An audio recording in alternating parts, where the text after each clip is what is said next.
BRS party Thanneeru Harish Rao గారు అధికారాన్ని కోల్పోయినాక బహుశా 10 సంవత్సరాలుగా విద్యార్థులు యువకులు మాసొంటి అనేక విద్యార్థి సంఘ అధ్యక్షులు యువజన సంఘ అధ్యక్షులు అనేక సందర్భాల్లో అనేక అంశాలపైన మాట్లాడి సమస్యల్ని పరిష్కరించాలంటే ఏ రోజు అందుబాటులో లేని వ్యక్తి, ఏ రోజు విద్యార్థుల యువకుల సమస్యలు పరిష్కరించాలని చెప్పి ఏ ఒక్క రోజు కూడా ఆత్మహత్య చేసుకునే ఏ నిరుద్యోగిని కూడా కనీసము ఆ కుటుంబాన్ని ఎందుకు ఈ పరిస్థితి వచ్చిందని చెప్పి మాట్లాడని వ్యక్తి, పట్టించుకోని వ్యక్తి, 10 సంవత్సరాల్లో ఏ ఒక్క రోజు కూడా మాకు అందుబాటులో లేని వ్యక్తి, అందుబాటులో లేకపోయినప్పటికీ ఉద్దేశపూర్వకంగా కేవలం అందుబాటులో లేకుండా దానితో పాటు ఏదైతే సమస్యలు లేవనెత్తిన వాళ్ళపైన అక్రమ కేసులు పెట్టి జైల్లో పెట్టి స్టేషన్లలో పెట్టి అనేక ఇబ్బందులకి కారకుడైన వ్యక్తి తన్నీరు హరీష్ రావు గారు ఈరోజు ఏదైతే యువకుల సమస్యలపైన విద్యార్థుల సమస్యలపైన తెలంగాణ సమాజాన్ని తెలంగాణలో యువకులని తప్పుదోవ పట్టించే విధంగా కొన్ని అంశాలను అడ్రస్ చేసి ప్రెస్ ముఖంగా మాట్లాడడం జరిగింది. 6 నెలల్లో కాంగ్రెస్ పార్టీ ఏమి చేసిందని చెప్పి అడిగిండు. హరీష్ రావు గారు 6 నెలల్లో కాంగ్రెస్ పార్టీ ఏం చేసిందని చెప్తా ముందుగా ఈ ప్రెస్ మీట్ ద్వారా విని 6 నెలల్లో కాంగ్రెస్ ప్రభుత్వము ఈ ప్రజా ప్రభుత్వము రేవంత్ రెడ్డి గారు ముఖ్యమంత్రి అయినాక విద్యార్థుల కోసము యువకుల కోసము ఏ నిర్ణయాలు తీసుకున్నామో అది చెప్తా ముందు పెన్ను పేపర్ పెట్టి రాసుకో. 10 సంవత్సరాలు నువ్వు చేయలేనిది 10 నెలలు కాకముందే మేము ఏం చేస్తాం చెప్తాం ముందుగా రాసుకో. ఏదైతే గ్రూప్ 1 మెరిట్ విద్యార్థులు అన్యాయం అవుతుంటే జియో నెంబర్ 55 అని ఒక జియోని తీసుకొని వచ్చి మెరిట్ స్టూడెంట్ కి మీరు అన్యాయం చేస్తుంటే ఆ జియో నెంబర్ 55ని కాంగ్రెస్ పార్టీ రాగానే కాంగ్రెస్ పార్టీ రద్దు చేసింది.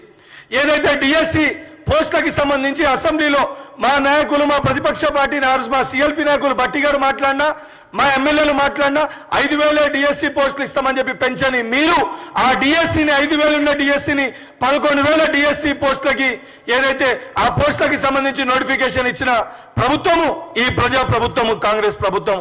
దానితో పాటు డిఎస్సిలో ఇంటర్మీడియట్ డిగ్రీ స్టూడెంట్స్ కి ఏదైతే ఎన్సిటి గైడ్ లైన్స్ ప్రకారము ఏదైతే అర్హత సంబంధించి ఏదైతే ఎస్సీ ఎస్టీ బీసీ స్టూడెంట్స్ కి ఏదైతే 45 మీరు ఇచ్చిర్రో దానితో పాటు ఓసీకి 50 ఉందో, కానీ ఎన్సిటి నామ్స్ ప్రకారము ఎస్సీ ఎస్టీ బీసీ యువకులకి 40% ఉండాలి పర్సెంటేజ్ ఇంటర్మీడియట్ లో డిగ్రీలు అప్లై చేసుకోవాలంటే, దానితో పాటు ఓసీకి 45% ఉండాలి.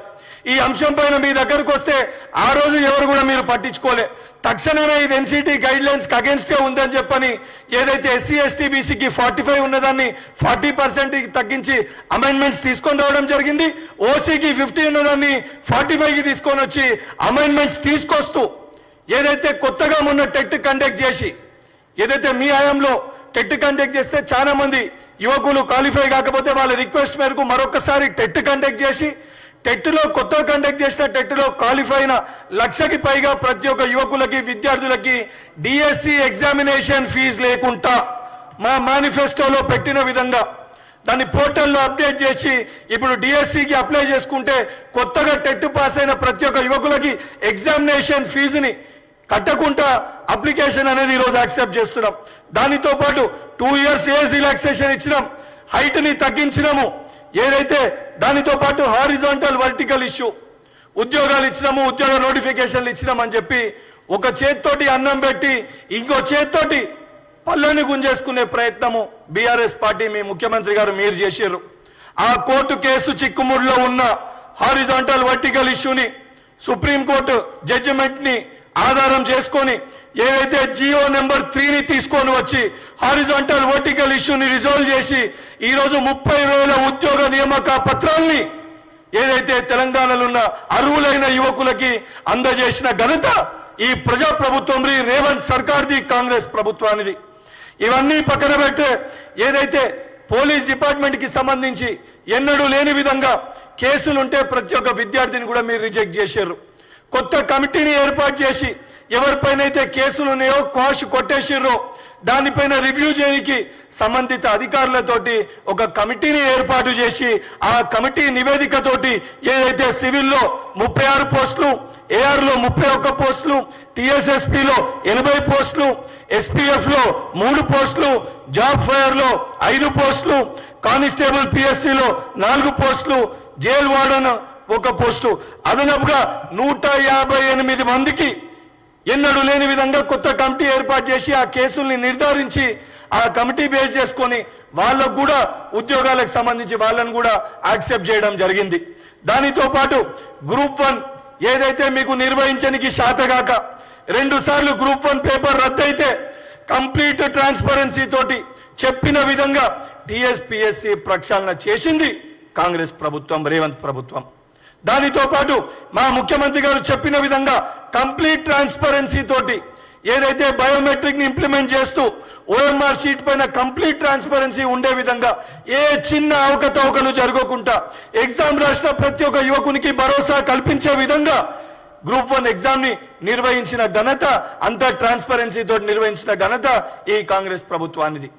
దానితో పాటు ఏదైతే గ్రూప్ 2, గ్రూప్ 3 అంశాన్ని గురించి మీరు మాట్లాడుతున్నారు, గ్రూప్ 2, గ్రూప్ 3 అంశానికి సంబంధించి పోస్టులు పెంచుతామనే దానిపైన ఆ సంబంధించిన డిపార్ట్మెంట్లకు ఎన్ని వేకెన్సీస్ ఉన్నాయో ఎలక్షన్స్ బిఫోర్ దానికి సంబంధించిన ఆ నోట్ ని కూడా పంపించి ఆ వేకెన్సీస్ ని కూడా తెప్పించుకోవడం జరిగింది. దానితో పాటు ఒక ఎగ్జామ్ కి మధ్యలో మీరు టైం గురించి మాట్లాడుతున్నారు. మీ ప్రభుత్వం అధికారంలో ఉన్నప్పుడు టైం పక్కన పెట్టండి, ఒకే రోజు 2 ఎగ్జామ్లు 3 ఎగ్జామ్లు ఉన్నాయి, విద్యార్థులు నష్టపోతారని చెప్తే పట్టించుకునే దాఖలాలు లేవు మీ దగ్గర. ఈరోజు చాలా స్పష్టంగా కాంగ్రెస్ ప్రభుత్వం ఏర్పడ్డాక సింగరేణికి సంబంధించి ఎలక్ట్రిసిటీ బోర్డుకి సంబంధించి ఒక ఎగ్జామ్ కండక్ట్ చేస్తే ఇదే ఓవర్లాప్ విషయం వస్తే అన్ని ప్రక్రియలు పూర్తయినాక కూడా 5 రోజులు ఎగ్జామ్ కండక్ట్ చేసేది ఉంటే విద్యార్థుల విజ్ఞప్తి మేరకు ఆ రోజు పట్టి విక్రమార్క గారితో మాట్లాడి ఇమీడియట్ గా ఆ ఎగ్జామ్ ని క్యాన్సిల్ చేయించి ఆ ఎగ్జామ్ ని తర్వాత కండక్ట్ చేస్తామని చెప్పి విద్యార్థులకు అండగా నిలబడ్డ ప్రభుత్వం ఈ ప్రజా ప్రభుత్వం. ఇవన్నీ పక్కన పెట్టి ఈరోజు ఈ అంశాలపైన ఏదైతే గ్రూప్ 1 సంబంధించి 1:50 కాదు 1:100 ఇవ్వాలని చెప్తున్నారు. 100% గ్రూప్ 1 1:100 ఇవ్వాలనే ఉద్దేశం ఏదైతే గతంలో బట్టి విక్రమార్క గారు అసెంబ్లీలో కూడా మాట్లాడారు, దానిపైన సంబంధించి మా గౌరవ ముఖ్యమంత్రి గారి దృష్టికి కూడా ఈ సమస్యని తీసుకొని వెళ్ళినాము. దానిపైన ప్రభుత్వం రివ్యూ చేస్తుంది. గ్రూప్ 2, గ్రూప్ 3 పోస్టుల పైన కూడా దాన్ని పెంచితే ఏ రకమైన లీగల్ కాంప్లికేషన్స్ రాకుండా ఏ రకంగా ముందుకి తీసుకొని వెళ్ళాలనే ఉద్దేశంలో కూడా ఈ ప్రభుత్వం ఆలోచిస్తుంది. ఆ కోణంలో ముఖ్యమంత్రి గారు కూడా సంబంధించిన టీఎస్పీఎస్సీ చైర్మన్ గారితో కూడా డిస్కషన్స్ నడుస్తున్నాయి. జియో 46-317 మీరు సృష్టించిన సమస్యలు, మీరు ఉద్దేశపూర్వకంగా మీరు చేసిన నష్టం 10 సంవత్సరాలు మీరు ఈ సమస్యలన్నీ సృష్టిస్తే ఆ ప్రతి సమస్యని పరిష్కరించడానికి స్టెప్ బై స్టెప్ ఎవరికి నష్టం జరగకుండా, విద్యార్థుల మధ్యలో చిచ్చు పెట్టకుండా, విద్యార్థులు ఒకరిపైన ఒకరు ఒక సెక్టర్ ఏమో పోస్ట్ పోన్ చేయాలని మరొక సెక్టర్ ఏమో పోస్ట్ పోన్ చేయొద్దని చెప్పని డిఫరెంట్ ఆఫ్ ఒపీనియన్స్ ఉన్న అందరినీ ఏకదాటిపైకి తీసుకొని వచ్చి మీరు 10 సంవత్సరాల్లో చేసిన కచరాని ఒకటొకటిగా మేము క్లీన్ చేసుకుంటూ వస్తున్నాం. ఈరోజు హాస్యాస్పదంగా ఏమనిపిస్తుందంటే హరీష్ రావు గారు బహుశా 10 సంవత్సరాల్లో ఈ అంశాలు ఎప్పుడు తెలిసి ఉండే ఆయనకి. ఈరోజు ఏదైతే మేము పరిపాలించే తీరు తట్టుకోలేక జీర్ణించుకోలేక నీకు నీ బామ్మర్దికి మధ్యలో అవుతున్న పంచాయతీ బయటికి రావద్దనే ఉద్దేశంతో నిరుద్యోగులని వాడుకొని ఈ అంశాలని బయటికి తీసుకొని వచ్చి తప్పుడు ప్రచారం చేసే ప్రయత్నము బీఆర్ఎస్ పార్టీ నాయకులు, వాళ్ళకి సంబంధించిన కొంతమంది వ్యక్తులు ఈ యొక్క యువకులని రెచ్చగొట్టి రాజకీయ లబ్ధి పొందే ప్రయత్నం చేస్తున్నారు. నిజంగా మీకు చిత్తశుద్ధి ఉంటే ఆ రోజు ఇదే చిక్కడపల్లి సెంట్రల్ లైబ్రరీలో ఏదైతే ప్రవళిక అని ఒక చెల్లె ఆత్మహత్య చేసుకుంటే ఆ కుటుంబంతో మీరు వ్యవహరించిన తీరు, ఆ చెల్లె గురించి మీరు మాట్లాడిన వంకరి మాటలు యావత్ తెలంగాణ సమాజం గమనించింది. మీ యొక్క వ్యవహార శైలి ఏ విధంగా ఉంటే ప్రజలందరూ కూడా చాలా స్పష్టంగా చూశారు. నిజంగా మీకు చిత్తశుద్ధి ఉంటే ఈ అంశాలన్నిటిపైన మాకు సంపూర్ణ అవగాహన ఉంది. మేము చేసిన ప్రతి ఒక్క దానిపైన మేము బహిరంగ చర్చకి మేము సిద్ధంగా ఉన్నాం. 10 సంవత్సరాల్లో నేను విసిరిన ప్రశ్నలు ఈ జియో 46 తప్పిదం మీది కాకపోతే, 317 తప్పిదం మీది కాకపోతే, హారిజాంటల్ వర్టికల్ ఇష్యూ తప్పిదం మీది కాకపోతే, ఏదైతే డిఎస్సికి సంబంధించి ఏజ్కి సంబంధించి తక్కువ చేయడం తప్పిదం మీది కాకపోతే, ఇవి అన్ని అంశాలని 10 సంవత్సరాల్లో మీరెందుకు పరిష్కరించలేకపోయినరు? 10 నెలలు కాకముందే మేము ఏ రకంగా పరిష్కరించగలిగినామో కొంచెము విజ్ఞతతోటి ఆలోచించాలని చెప్పి హరీష్ రావు గారిని కోరుతున్నా. దానితో పాటు ఏదైతే సిఎంఆర్ఎఫ్కి సంబంధించి సిఎంఆర్ఎఫ్ ఇష్యూ పైన మాట్లాడుతూ 60,000 చెక్కులు ప్రింట్ అయి కేసీఆర్ ముఖం ఉందని చెప్పని దాన్ని పంచుతలేరని చెప్తున్నారు.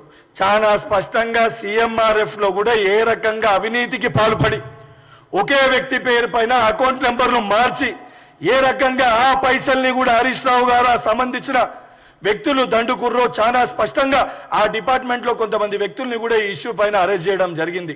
వాస్తవానికి ఉన్నాయి 30,000 చెక్కులు. ఆ 30,000 చెక్కుల్లో కూడా ఏ రకంగా స్కాములు చేసిరో అవన్నీ అతి త్వరలో హరీష్ రావు గారు మీరు చేసిన తప్పిదాలు కూడా, మీరు చేసిన స్కాములు కూడా బయటికి వస్తాయి. మీ పేషీలో పనిచేసిన వ్యక్తులు ఆల్రెడీ అరెస్ట్ అయినరు. ఏదైతే ప్రజాప్రభుత్వం ఏర్పడినాక రేవంత్ రెడ్డి గారు ముఖ్యమంత్రి అయిన తర్వాత చాలా స్పష్టంగా ఏదైతే జూన్ ఆ ఇష్యూకి సంబంధించి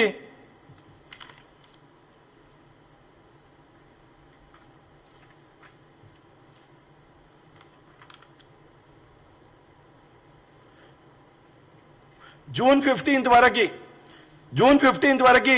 75,000 చెక్కులు తయారైనాయి. 75,000 చెక్స్ ప్రిపేర్ అయినాయి.